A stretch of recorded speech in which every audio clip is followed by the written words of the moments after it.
그 왜 원래 내신 책 있잖아요. 최악의 총리, 최고의 총리. 그 책에서 최악의 대통령, 최고의 대통령 뭐 이렇게 그 컨셉은 아닌 거죠. 그러니까 가제를 최고의 정치, 최악의 정치 이렇게 잡았는데 이쪽에 이제 옛날 책이 좀 그래도 히트쳤기 때문에 패러디 해본 건데 최악의 정치라는 게 어디까지 떨어질지 몰라가지고 지금 이거보다 최악일 수는 없죠. 이거보다 최악이면 나라가 망하는 거지 뭐. 근데 맨날 드러나는 게 오전에 최악이었던 게 오후엔 더 최악이고 막 그러더라고요. 지금 바닥이 없다. 네, 바닥이 없습니다 지금. 단재 신채호 선생이 이제 몇 척의 서경천도 실패를 네. 조선 역사 1000년의 제1대 사건이라고 이제 이렇게 하셨는데 나는 그게 제2대 사건이라고 봐요. 지금 벌어지고 있는 게 1대 사건. 조선 역사 2000년의 제1대 네. 사건. 이 스토리는 앞으로 100년 후, 500년 후, 1000년 후, 2000년 후 계속 연속극 드라마, 또 영화, 또 소설로 계속 나올 거예요. 엄청난 사건이고 또 여러 가지 드라마적인 요소를 갖추고 있어요. 2007년에 그러니까 MB 캠프 가시기 전까지 박근혜 대통령 당시 이제 정치인으로서 같은 당내 동료 의원으로서 사이가 나쁘지 않으셨고 또 2004년인가 그 박근혜 비대위 때는 박근혜 의원을 비대위원장 내세워야 된다 이런 의견도 하시고 그랬었잖아요 당시에. 그 얘기는 그렇게 간단하진 않아요. 그렇진 않아요? 네, 그러니까 이제 2007년에 어쨌든 한나라당 대통령 후보 경선 과정에서 굉장히 치열했잖아요. 아마 우리 정치 선거 역사상 가장 심한 네거티브가 네. 있었어요. 박근혜 후보 측으로부터. 네. 그런데 이제 이명박 후보 쪽은 아무래도 앞서간 후보이기 때문에 네거티브를 할 수도 없었지만은 방어는 해야 되기 때문에 철저한 조사나 뭐 연구를 할 수밖에 없죠. 상대방에 대해서. 아무래도 그 굳은 일이잖아요. 상대방의 뭐 약점이나 허점 이런 거를 잡아내야 되기 때문에 그 위험한 일이고. 그러니까 이제 결국 제가 또 그 일을 맡아서 했고 또 시간이 지나서 이제 벌어진 일과 그 과정에서 이제 내 보좌관이 구속되는 일도 생겼고. 네. 그리고 내가 그 당시에 사실 박근혜 후보한테 편지도 보냈었어요. 저 용서해 달라고. 선거 중에 벌어진 일인데 우리 측에서는 상대방에 대해서 명예훼손이나 저기 비방으로 이제 고소한 건을 다 취하했잖아요. 그러니까 그쪽도 좀 취하해 달라라고 네. 간곡히 부탁했는데 전혀 뭐 그래서 결국 구속돼서 형도 살고 나올 정도로 그렇기 때문에 결국 좋다고 할 수는 없는데 박근혜 후보하고의 관계는 굉장히 불편하고 어려운 관계인데 또 박근혜 후보는 돌이켜보면 나를 굉장히 좀 어렵게 두려워했던 것 같아요. 왜냐면 나에 대해서 직접적으로 비난이나 이렇게 한 적은 없거든요. 네. 하다못해 경조사가 있으면 한 번도 빠진 적이 없고.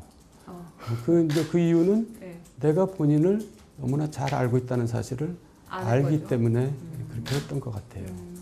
그런데 그때 당시에는 이제 1위 후보였으니까 앞서 나간 후보였으니까 그런 것도 이렇게 네거티브 공세도 약했지만 그때 당시에 최태민 일가와 박근혜 후보를 이렇게 엮는 것 자체가 별로 이렇게 크게 주목을 못 받았던 것 같아요. 그게 굉장히 사실 중요한 부분인데 그래서 여러 가지 작업을 어렵게 했어요.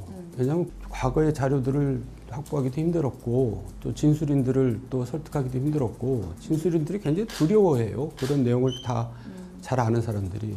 최태민 일가, 최순실까지 이제 그분들이 굉장히 불순하고 못된 분들이더라고요. 그리고 박근혜 대통령은 거기에 이제 이용당하고 있고 거의 이제 지금까지 치면 40년 동안 이용당해 온 거죠.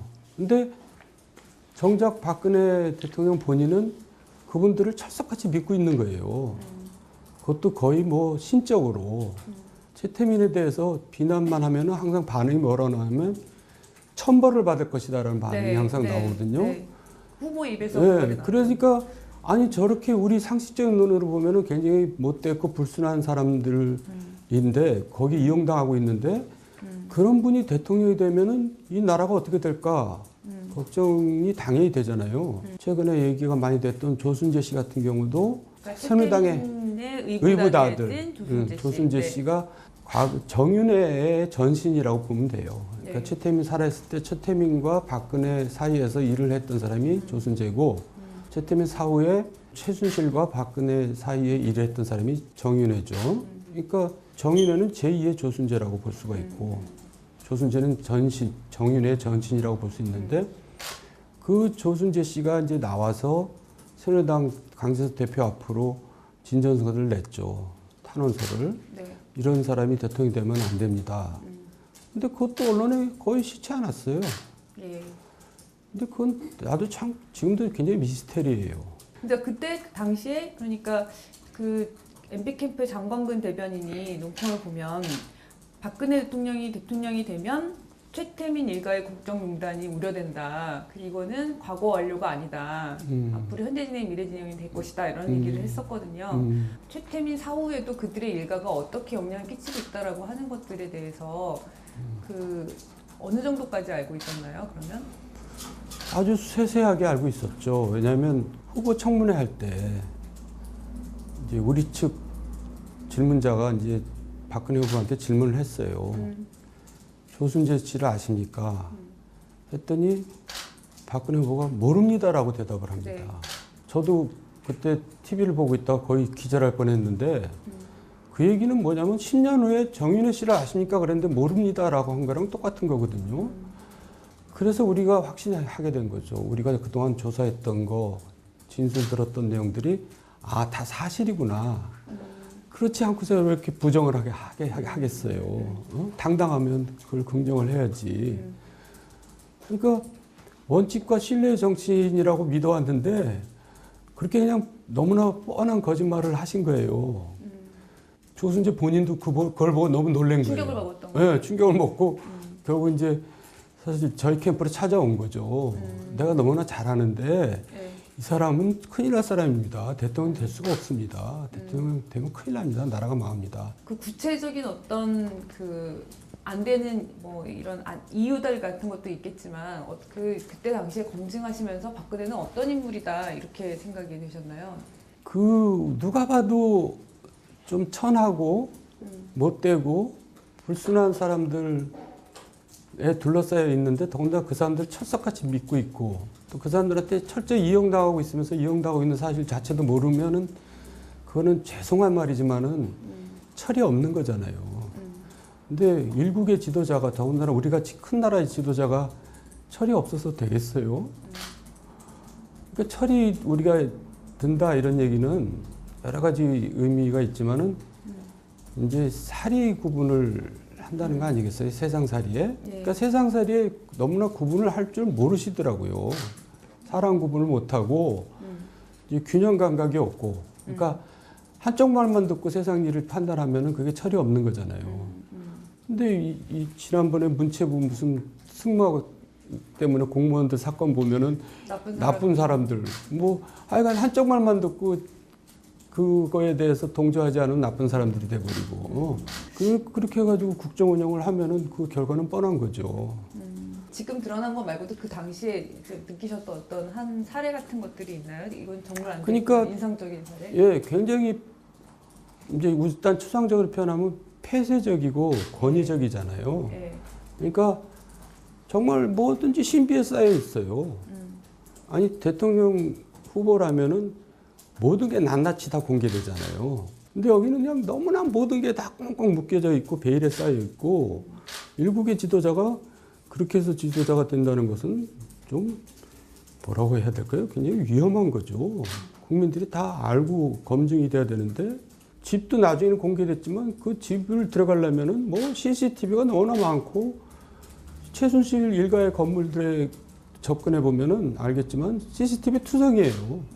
뭐가 그렇게 베일에 쌓여 있는 게 많은지, 뭐가 그렇게 당당하지 못한 게 많은지. 그러니까 그런 폐쇄성이 일단 정치인으로서는 너무나 이상한 거고 정상적인 게 아닌 거고 또 권위적이잖아요. 네. 그러니까 요만큼도 반대를 허용하지 않고 요만큼도 싫은 소리 들으려고 하지 않고 그러니까 그런 걸 갖고 우리가 뭐냐면 권력을 잡으면 절대 권력이라고 그러잖아요. 네. 그래서 절대 권력은 절대 망한다고 그러잖아요. 그 말이 그냥 생긴 말은 아닌 거 알잖아요, 우리가. 그러니까 지금 절대 권력이 절대 망한 거죠. 그 당시에 그러면요, 그 박근혜 대통령과 최순실 대통령요, 그 관계를 어디까지 정도 알고 있었나요? 2007년에 그때. 지금 인터넷 보면 종합판이 나와 있더라고요. 별 얘기들이 다 나와 있죠. 근데 제가 사실 모르는 얘기도 있어요. 근데 저는 거의 다 사실이라고 믿어요. 뭐 이상한 이제 추측들을 하는데 이상한 추측도 다 사실이었어요. 조순재 씨의 진술에 의하면은. 그 오늘도 어느 방송국에 갔다 왔더니 이제 거기에 대해서 굉장히 집중적으로 제 입을 열게 만들려고 그러던데 방송에서 말하기 참 어려운 그런 관계들이 있는 거죠. 여러 가지 측면이 있겠는데요. 이제 이 사람들이 일종의 종교 또는 사교로 이렇게 얽혀져 있는 좀 이상한 관계들이라는 얘기도 있고, 또 일종의 그 경제 공동체, 이 박 대통령이 어떤 판단을 이들에게 너무 의지한다, 이런 여러 가지들이 있을 텐데. 최태민 씨 얘기라면은 팥으로 메주를 쓴다 해도 믿더라고요. 그 여러 사람의 진술이나 자료를 보면은 대통령께서는 좀 일상적으로 자라지 않았잖아요. 그러니까 좀 폐쇄된 공간에서 자란 셈이잖아요. 그러니까 사회성이 굉장히 약하죠. 박근혜 대통령 입장에서는 그 사람들만이 세상이었고 그 사람들만이 믿을 수 있는 세상. 그러면 그걸 사교라고 해도 되지 않나요? 재산 문제만 해도 박근혜 후보는 거의 모든 걸 의지해요. 하다못해 속옷 하나도 본인이 사본 적이 없지 않아요? 뭐 목욕탕을 언제 한번 가봤겠어요? 버스를 한번 타봤겠어요? 그러니까 모든 걸 다 의지하는데, 그러면 그 재산이라는 것이 이제 출처가 나와야 되잖아요. 구국봉사단 시절부터 각종 부정부패를 일삼아가지고 거기서 이제 돈을 모았다 하는데, 이제 조순재의 진술에 의하면 그거는 어떻게 보면 푼돈이었고 뭉칫돈이 들어왔다는 거죠. 박정희 대통령 돌아가신 직후에. 그것이 지금 최태민 후손들의 재산의 이제 기본 재산이 됐던 거죠. 그 뭉칫돈이. 저는 이런 질문을 던지고 싶어요. 우리나라 사람들은 박정희, 유경수 여사의 재산은 빵원이라고 생각해요. 그랬겠어요? 그러지는 않았을 거 아니에요. 네. 그리고 적지는 않았을 것 같아요. 그러면 그 돈이 과연 어디 갔을까요? 조순재가 말하는 뭉칫돈이 결국 그걸 의미하는 게 아닐까요? 만약에 그게 추론이 사실이라면 이제 명의신탁이 된 거잖아요. 그렇죠. 차명으로. 네. 근데 우리가 보면은 내가 유유진 씨한테 내 재산을 다 맡기면 관계가 어떻게 될까요? 제가 의리됩니다. 네, 그렇죠. 그렇게 되잖아요. 네. 그렇게 해서 갑을 관계가 거꾸로 형성이 되어버렸던 것 같아요. 추측을 하자면, 그게 사실이라면 어떤 사교적인 어떤 믿음, 또 그런 재산으로 엮여져 있는 어떤 갑을 관계, 뭐 이런 게 다 얽혀져 가지고 거기에서 꽁꽁 묶여서 헤어나오지를 못하고 있었던 거죠, 40년 동안에. 그게 지금 적나라하게 다 밝혀지고 있잖아요. 조순재 녹취록에 보면 최순실 씨, 정윤회 씨와 이 박 후보 관계가, 당시 박 후보 관계가 자세히 나와 있나요? 결국 최태민의 자식들이 많잖아요. 이제 배다른 자식들이지만은, 근데 결국 후계자를 이제 최순실로 지명을 한 거죠. 아마 거기서 조순재 씨가 이제 좀 소외감을 많이 느꼈을 수는 있을 것 같아요. 자기가 일은 다 했는데, 최순실로 가는 와중에 네. 자기가 일은 다 했는데, 자기는 굉장히 총애를 받고 있다고 생각했는데, 뭐 이제 후계권이 이제 최순실 씨한테 넘어간 거죠. 그래서 최태민 씨가 돌아가신 게 90 몇 년이죠. 4년. 94년 이후부터는 이제 최태민이 했던 역할을 최순실이 하는 거죠. 정윤회 씨와의 관계에 대해서는 어떻게 묘사가 돼 있나요? 그러면 어쨌든 정윤회 씨가 이제 그 역할을 대신 하는데, 조순재가 했던 역할을, 그래도 이 두 사람을 내가 이렇게 그동안에 지나온 일을 평가해 보면 굉장히 기본은 그래도 알고 있는 사람들이라고 생각해요. 일을 해도 황당하게 버리지 않고 최소한도 지킬 건 지켜가면서 또 가릴 건 가려가면서 일을 했는데, 그 정윤회 씨하고 이제 이혼을 하잖아요. 그리고 이제 정윤회 씨가 이제 이 관계 그 관련된 박 대통령 관련된 일에서 손을 끊고 난 다음부터 벌어진 일들을 보면은 이제 별의별 황당한 일들이 벌어지기 시작해요. 그러니까 이제 최순실 수준에서 일이 벌어지다 보니까 나는 그렇게 했다고 보는데 그래서 이제 그런 가정을 해봐요. 정윤회 씨가 계속 이혼하지 않고 일을 했더라면 사태가 여기까지 오지는 않았을 거다. 어? 그런 생각을 하는 거예요. 그러니까 대통령이 되기 전에 많이 도왔던 사람들이 있잖아요. 예를 들면 전효 의원은 그 대표 시절에 대변인으로서 신임받으면서 일했고, 유승민, 이혜훈, 최경환 의원 다 열심히 MB 캠프를 공격도 하고 이런 활동을 활발히 했잖아요. 근데 박 대통령이 결국에는 이런 허수아비라고 하는 걸, 그리고 결정을 자기 힘으로 못한다는 걸 이미 알고 있으면서 도왔다면 그것도 문제되는 거 아닐까요? 그분들뿐만 아니라 다 저한테도 책임이 있죠. 그리고 대한민국 모든 사람한테 책임이 있잖아요. 그분을 대통령으로 또 뽑았으니까. 근데 이제 경중이 네. 이제 있겠지만은 결국은 어디서 이제 그 갈라서게 되냐면 네. 아니 되옵니다라는 말이 나오기 시작하면 갈라서기 시작해요. 모든 게 지당하옵니다 해야지 되지 아니 되옵니다라는 말을 하는 순간 그 다음부터는 이제 아웃이 되기 시작하는 거죠. 그만큼도 뭔가 충원을 이제 허용하지 않는 거죠. 이명박 대통령과 비교해 보면 어떨까요? 아니 되옵니다 하시다가 이제 이명박 정부에서 이렇게 그 좀 주변에 계셨잖아요. 아니 되옵니다를 얘기하시다가. 근데 이명박 대통령은 굉장히 실리주의자이기 때문에 자신의 처지가 굉장히 어렵거나 불리할 때는 아니 되옵니다를 들어요. 그러다가 자기가 확실하게 이제 자기 자리를 잡고 나서는 다시 안 듣죠. 네. 그 차이가 있어요.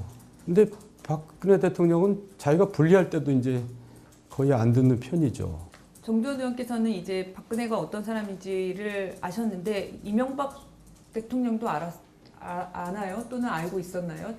어떤가요? 당연히 알고 있죠. 제가 알고 있다는 것은 이명박 대통령도 알고 있다는 거죠. 아니, 그러니까 이제 이명박 대통령이 박근혜 대통령에 대해서 가진 생각의 기본은 시종일관 같아요. 뭐냐면 박근혜는 대통령이 될 수도 없고 돼서도 안 된다. 본인이 대통령이 되고 난 다음에 박 대통령의 주변에 있었던 여러 가지 불미스러운 일들에 대해서 어떤 조치를 취할 수도 있었던 거죠. 그런데 그걸 취하지 못했던 이유는 뭐 여러 가지가 있지만은 뭐랄까 대립각 선상에서 굉장히 큰 이제 좀 힘을 갖고 있었기 때문에 그걸 섣불리 건드리기도 힘들었다는 것도 있고, 그렇지만은 또 본인이 재임 기간 내내 소위 말해서 헤맸거든요. 그러니까 그것을 이렇게 저렇게 할 힘이 없었어요. 그리고 세 번째는 또 본인 주변이 다 국정농단을 벌였잖아요. 네. 그러니까 못 묻은 개가 못 묻은 개를 나무랄 수가 없는 처지였던 거죠. 그 박근혜 대통령의 여러 가지 불미스러운 일들, 그런 일을 전혀 아무런 조치를 취하지 못하고 넘어간 것도 이명박 대통령의 책임이 크다고 저는 생각해요. 2012년, 2016년 그 총선 공천 때 역시 그때도 최순실의 영향력이 있었다고 생각하세요? 미뤄 짐작하면 그렇겠죠. 그러니까 오늘 발표 나온 거 보면은 뭐 장차관 인사까지도 다 자료가 넘어갔는데 특히 공천 자료는 뭐 100% 넘어갔다고 봐도 뭐 틀림이 없겠죠. 검찰 이제 그 중간 수사 결과를 발표하면서 여러 가지 사실들이 구체적으로 드러나게 되었고, 지금 공소장에 이런 내용이 있다, 저런 내용이 있다 이렇게 막 보도가 되고 있잖아요. 박근혜 대통령이 어떨 거라고 보세요? 스스로 물러나게 되는 과정에 고통스러운 과정을 거쳐서 그렇게 될 거라고 보십니까? 아니면 결국은 탄핵밖에 없다고 생각하십니까? 어떻게 보세요? 내가 볼 때는 10대 맞고 끝날 거를 100대 맞을 일로 가고 있다고 보여지는 거예요. 이미 민심은 뚝을 넘어버렸잖아요. 네. 근데 그걸 현실을 직시를 못하고 있는 거죠. 어떻게든지 이제 속된 말로 개기고 있는 거잖아요. 그러다 보면 무슨 기회가 다시 또 나한테 유리한 기회가 형성될지 모르겠다. 근데 이미 뭐 그거는 선을 넘어선 것이고, 더군다나 오늘 검찰 발표를 기점으로 해서 이제 그건 돌이킬 수 없는 것이 돼버렸잖아요. 왜냐하면 이제 범죄자가 피의자가 돼버렸기 때문에 정말 질서 있는 퇴진을 하는 것이 본인을 위해서도 최선이고 국민을 위해서도 본인이 할 도리죠. 질서 있는 퇴진에 대한 여러 가지 정치 일정들이 이제 만들어져야 되는데 이번 주 내로. 근데 그거는 또 박근혜 대통령한테만 기대할 수 있는 게 아니에요. 정치권에서 그걸 해내야 되는데 그렇잖아요. 박근혜 대통령은 이제 거의 식물 대통령처럼 되어버렸기 때문에 이제 정치권에서 책임 총리 추천 문제, 네. 또 개헌 문제, 탄핵 문제 이런 거에 대한 정치 일정들을 합의해 내야 되잖아요. 근데 그게 잘 안 되고 있는 이유는 뭐냐면 유력한 대권 주자들이 대권이 눈앞에 와 있기 때문에 지금 이 현상이 제일 좋다고 보는 거예요. 구체적으로 얘기하면 문재인 안철수가 그렇게 생각을 하고 있는 거죠. 지금 촛불 시위를 벌이고 있는 시민들은 박근혜 대통령한테만 초점을 맞추고 있지만 지금 사실은 다음 초점은 그분들한테 맞춰줘야 돼요. 이 사람들이 지금 걸림돌이 되고 있는 거죠. 정치 일정을 만들어내는데. 만약 진짜 탄핵으로 가는 게 되면 결국 탄핵이 성공할 거라고 보시나요? 그러니까 탄핵은 네. 국회 3분의 2를 통과해야 되잖아요. 근데 그 3분의 2 표결로 통과하는 게 아니라 구체적으로는 3분의 2가 발의를 해야 되는 겁니다. 구체적으로는. 결국 그 키는 또 새누리당한테 가 있는 거예요.